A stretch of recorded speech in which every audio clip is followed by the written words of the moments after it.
کیا خیبر پختونخوا کے لوگ ہم لوگ کو یہ چھوتے ہیں کہ آٹا یہاں پہ نہیں آئے گا؟ اس کا ذمہ دار کون؟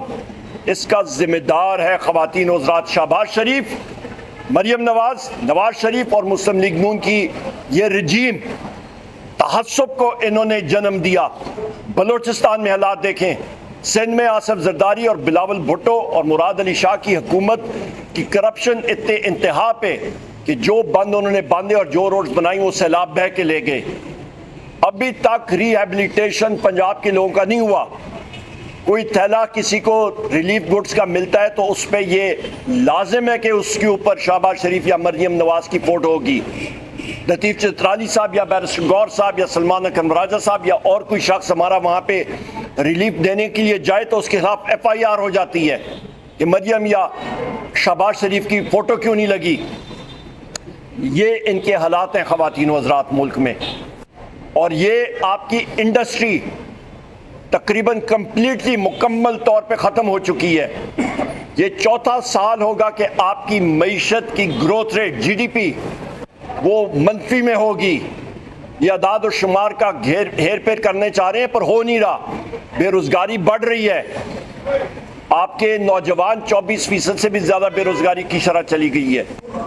آپ کا معیشت جو ہے وہ نیگیٹو گروتھ ریٹ پہ ہے۔ ٹیکسٹائل، آپ کا پیٹرولیم سیکٹر، آپ کے جتنے سیکٹرز ہیں، پیٹرولیم کی سمگلنگ ان دونوں میں بڑھ گئی ہے، 450-500 ارب روپے سے بھی زیادہ ہے اس وقت۔ خواتین و حضرات، یہ ملک کب تک اس طرح چل سکے گا؟ ایک ہی حل ہے اس کا کہ ملک میں انصاف ہو۔ جوڈیشری میں آپ دیکھیں، جج حضرات خط لکھ رہے ہیں چیف جسٹسز کو، اپنے تحفظات بیان کر رہے ہیں کہ ملک میں عدم استحکام ہے، ملک میں آئین اور قانون کی بالادستی نہیں ہے۔ المیہ یہ ہے کہ میرے بھائی لطیف چترالی صاحب کو، مجھے شبلی فراز صاحب کو، ہمارے باقی ساتھیوں کو 40 سال قید ہوئی ہے ان فرمائشی کیسوں میں جہاں پہ ہم لوگ تھے نہیں۔ 1.5 ہفتہ پہلے انسداد دہشت گردی عدالت لاہور نے ہندوستان کے ایک جاسوس کو جس کے خلاف ایویڈنس موجود تھا اس کو 20 سال قید سنائی، اور ہم لوگوں کو، کیونکہ ہمارا تعلق پاکستان تحریک انصاف سے اور ہم لوگ وزیر اعظم عمران خان صاحب کے سپاہی ہیں، ہمیں 40 سال قید سنائی گئی ہے۔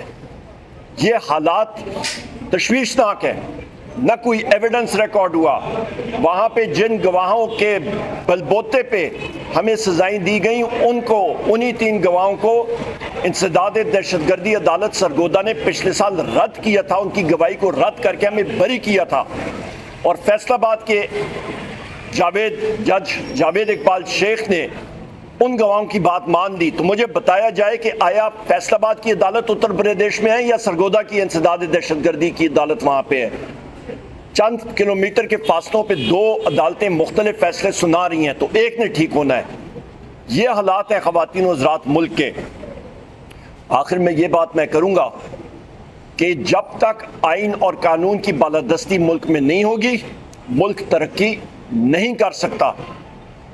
1971 میں جس وقت سیلاب آیا، اس کے بعد جو حالات ہوئے تھے ملک افراتفری کی طرف چلا گیا تھا۔ اس وقت بھی وہی چیز نظر آ رہی ہے۔ پنجاب میں اور سندھ میں جو سیلاب آیا ہے، جو اس وقت کے وہاں پہ ہائیبریڈ رجیم کے حکمران ہیں، جن کو پرپ اپ کیا گیا ہے، جن کٹ پتلیوں کو وہاں پہ لگایا گیا ہے، عوام ان کے خلاف جتنا غم و غصہ ہے آپ سوچ نہیں سکتے ہیں۔